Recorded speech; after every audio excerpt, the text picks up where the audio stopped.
Assalomu alaykum. Donfen 008 da hozir hamma zvuklarni o'chirib qo'yishni birgalikda o'rganamiz. Настройкаga kiramiz. Настройка avtomobilda привычка использования автомобиля bor.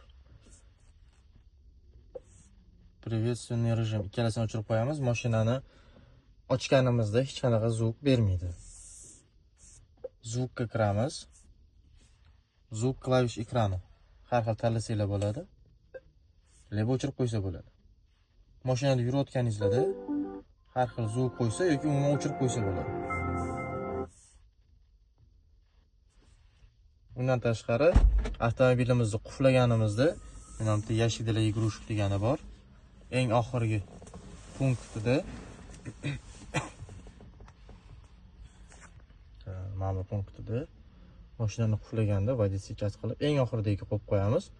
Mashinani quflaganimizda ham hech qanaqa ovozda bermaydi.